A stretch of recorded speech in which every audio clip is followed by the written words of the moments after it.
Boa tarde, ouvintes da Rádio Fluxo. Estaremos falando hoje sobre sentido da vida, logoterapia e principalmente sobre depressão, transtorno que ainda enfrenta preconceito, apesar de afetar mais de 120 milhões de pessoas em todo o mundo. O convidado de hoje, para falar desse tema tão importante, é o psicólogo Ivan Pielk. Conforme a Organização Mundial de Saúde, até 2020 a depressão será a principal doença mais incapacitante em todo o mundo. Depressão é o mal do século? Boa tarde, Ivan Pielk. Boa tarde. A depressão é um efeito colateral. Ela é uma consequência de uma causa muito mais profunda, que é a ausência de sentido, a frustração existencial. Nós perdemos uma dupla que fazia o papel de dizer ao ser humano quem ele deveria ser e o que ele deveria fazer. Esses dois papéis eram desempenhados pela tradição e pelas religiões, a tradição familiar, a tradição da comunidade, a tradição da cultura onde as pessoas viviam e a religião também como um aspecto moral de deveres e valores. Por a gente ter perdido isso, por a atualidade não mais valorizar tanto as tradições e as religiões, então o ser humano não sabe o que ele deve fazer, ele não sabe quem ele deve ser. Muitas vezes, embora existam muitas possibilidades, muitas alternativas do que fazer, onde trabalhar, o que estudar e também muitas formas de ser, o ser humano ainda não se encontrou e ele muitas vezes não sabe onde trabalhar, ele não sabe quem ele é e muitas vezes ele não sabe quem ele gostaria de ser. E isso acarreta em uma forma de vida, uma ética de vida. A depressão então seria a consequência dessa dupla perda de tradições e religiões. Essa dupla foi relativizada, muitas vezes cai no niilismo, que seria o nada. Nihi quer dizer nada em grego. E esse é justamente o sentimento que o ser humano sente na depressão, que é o sentimento de não ser nada e não saber o que fazer.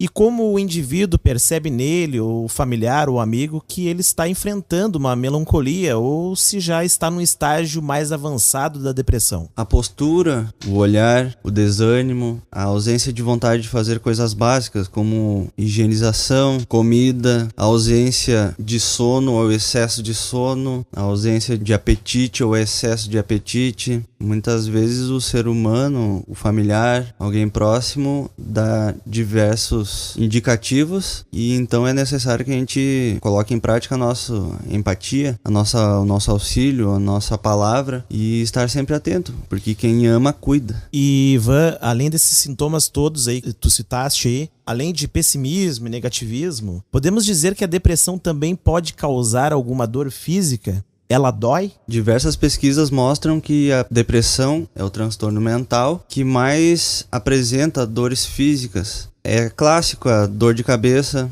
a cefaleia, a dor no estômago, a síndrome do colo irritado, que é um problema no intestino, dores nas costas, dores no corpo em geral, mas também, às vezes, em casos mais graves, de somatização, que seria a doença subjetiva se tornando objetiva no corpo, ausência de visão, dificuldade de audição, muitas vezes de tato, de paladar. No cérebro, por a depressão agir também no sistema de dor, ela começa a atrapalhar também, inclusive na sensibilidade dos nossos órgãos e também na exacerbação das dores. Vamos para um rápido intervalo e na sequência vamos falar sobre o que há de avanço no tratamento da depressão, sobre a ignorância em torno da doença e vamos falar também sobre a logoterapia. Já voltamos.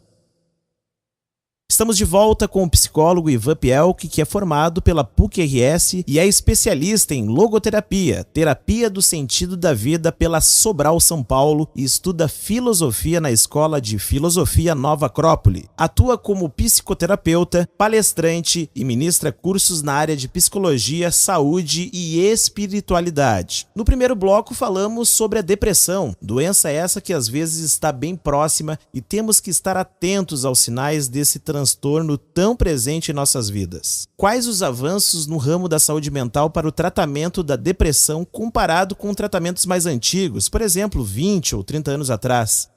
Os avanços são, sobretudo, no tratamento multidisciplinar. Não se dão, pelo menos os mais avançados, somente com fármacos. É sempre com a ajuda de psicólogos, psiquiatras, psicopedagogos, terapeutas ocupacionais, e também um tratamento muito bom que existe é o acompanhamento terapêutico, que é a terapia na vida cotidiana da pessoa. Se ela tem um problema de fobia social ou a pessoa sente vontade de ficar reclusa, esse terapeuta acompanha essa pessoa na rua, no transporte, em alguma lancheria, para fazer as coisas básicas da vida. Seria assim. A logoterapia seria então o pulo do gato, porque ela vai na causa da depressão, que seria a frustração da vida. A depressão em si, ela não se instala como se fosse um vírus, uma bactéria, uma doença. Ela acontece por a pessoa já estar vivendo de forma não alegre, ela já está triste com a vida. Então, um evento, algo que cause tristeza, seja abrupta ou crônica, desencadeia então um processo depressivo. Mas a gente não cai na depressão como se fosse um buraco na rua. E a ignorância em torno da doença faz com que os familiares e amigos, na tentativa de ajudar, piorem ainda mais a condição do depressivo. Qual é a melhor forma de ajudar um familiar com depressão? Ser humano. Nós temos características básicas da nossa natureza, que é a empatia. A empatia é a capacidade de se colocar no lugar do outro. E nada melhor para quem tem alguma dificuldade psicológica na prática do que alguém estar conosco. E nada mais profundo do que a empatia, para nos causar a sensação e também, de fato, estar com alguém. Nós nos sentimos na companhia de alguém, já melhora muito. Mas sim, o familiar, alguém próximo que nos ama, sempre será aquela pessoa que vai tentar nos ajudar, inclusive levando essa pessoa, nos levando, procurar ajuda, é um grande ato de coragem. Como a logoterapia ajuda o indivíduo no tratamento da depressão? Logoterapia quer dizer a terapia do sentido. Logos é sentido do grego. Seria então a terapia centrada no sentido. A logoterapia age justamente na busca por esse sentido, nessa missão ou das missões que a pessoa tem na vida. Quanto mais ela responde ao sentido da vida dela, que é prático e é objetivo, seja um trabalho, cuidar de alguém, cuidar de um animal, sendo um artista, doando de si para as pessoas e para o mundo, praticando e sendo belo, menos propensa essa pessoa estará a desenvolver transtornos, não somente de depressão, como outros também, transtornos mentais. Como já falamos aí sobre os medicamentos, né, antigos e atuais, eles auxiliam ou prejudicam no tratamento da depressão hoje em dia? Antes de tudo, nós precisamos ver que o ser humano é singular, ele é único. Então, um medicamento será mais apropriado para determinada pessoa e para outra não. Vai mudar também a dosagem, assim como o princípio ativo de cada medicamento. Existe uma hipermedicalização da vida cotidiana, seja para problemas de atenção, de hiperatividade, ou de insônia, ou de tristeza e melancolia, ou diversos outros problemas que a gente às vezes tem dificuldade de lidar. Partindo da premissa que somos únicos, nem sempre será útil para uma pessoa usar determinado medicamento. Às vezes será pernicioso, inclusive, determinada pessoa usar um medicamento, porque ela não está depressiva. Nem todo estado de tristeza, de melancolia é depressão. Por isso, mais indicado sempre é procurar um especialista. É claro, e inclusive a própria pessoa já se diagnostica, ela já sabe, ninguém melhor do que ela, para que tem algo errado.